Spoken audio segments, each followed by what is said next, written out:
سعودی عرب کے رہائشی ایک شخص نے خواب دیکھا کہ ایک شخص اسے کہہ رہا تھا کہ اس فون نمبر پر رابطہ کرو اور فلاں شخص کو عمرہ کرواؤ۔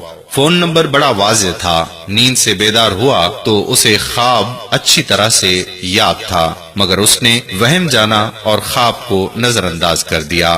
3 دن مسلسل ایک ہی خواب نظر آنے کے بعد وہ شخص محلے کی مسجد کے امام کے پاس گیا اور اسے بتایا۔ امام مسجد نے کہا کہ فون نمبر اگر یاد ہے تو پھر اس شخص سے رابطہ کرو اور اسے عمرہ کرواؤ۔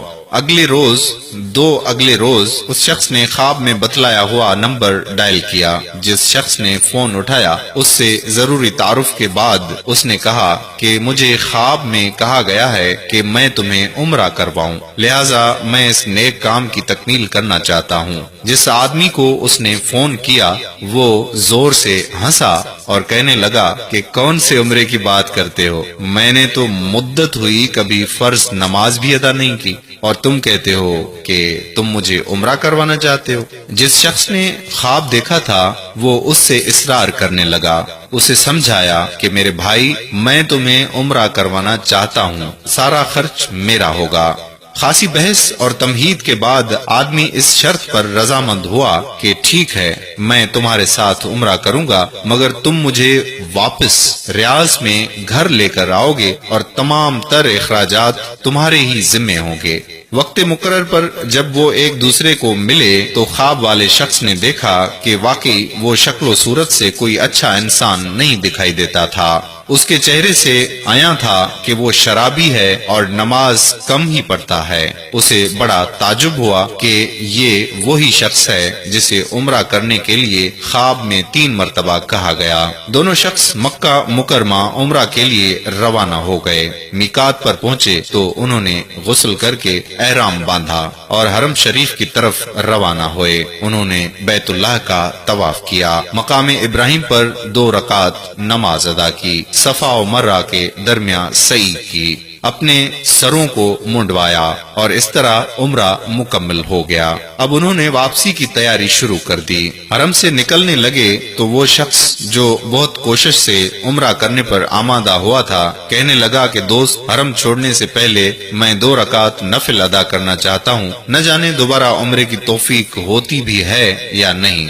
اسے کیا اعتراض ہوتا؟ اس نے کہا کہ نفل پڑھو اور بڑے شوق سے پڑھو۔ اس نے اس کے سامنے نفل ادا کرنے شروع کر دیے۔ جب سجدے میں گیا تو اس کا سجدہ طویل سے طویل تر ہوتا چلا گیا۔ جب کافی دیر گزر گئی تو اس کے دوست نے اسے ہلایا۔ جب کوئی حرکت نہیں ہوئی تو اس پر انکشاف ہوا کہ اس کے ساتھی کی روح حالت سجدہ میں ہی پرواز کر چکی تھی۔ اپنے ساتھی کی موت پر اسے بڑا رشک آیا اور وہ رو پڑا کہ یہ تو حسن خاتمہ ہے، کاش ایسی موت میرے نصیب میں ہوتی، ایسی موت تو ہر کسی کو نصیب ہو۔ وہ اپنے آپ سے ہی یہ باتیں کر رہا تھا۔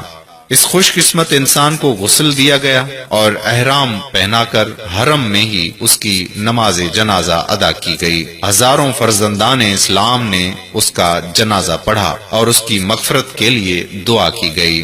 اس دوران اس کی وفات کی اطلاع ریاض اس کے گھر والوں کو دی جا چکی تھی۔ خواب دیکھنے والے شخص نے اپنے وعدے کے مطابق اس کی میت کو ریاض پہنچا دیا، جہاں اسے دفن کر دیا گیا۔ چند ایام گزرنے کے بعد خواب دیکھنے والے شخص نے اس فوت ہونے والے کی بیوہ کو فون کیا۔ تعزیت کے بعد اس نے کہا کہ میں جاننا چاہتا ہوں کہ تمہارے شوہر کی ایسی کون سی نیکی یا عادت تھی کہ اس کا انجام اس قدر عمدہ ہوا، اسے حرم کعبہ میں سجدے کی حالت میں موت آئی۔ بیوہ نے کہا کہ بھائی، تم درست کہتے ہو، میرا خاوند کوئی اچھا آدمی نہ تھا، اس نے ایک لمبی مدت سے نماز اور روزہ بھی چھوڑ رکھا تھا اور شراب پینے کا عادی تھا۔ میں اس کی کوئی خاص خوبی بیان تو نہیں کر سکتی، ہاں مگر اس کی ایک عادت یہ تھی کہ کہ وہ ہمارے ہمسائے میں ایک غریب بیوہ اپنے چھوٹے چھوٹے بچوں کے ساتھ رہتی ہے۔ میرا شوہر روزانہ بازار جاتا تو جہاں اپنے بچوں کے لیے کھانے پینے کی چیزیں لاتا، اس بیوہ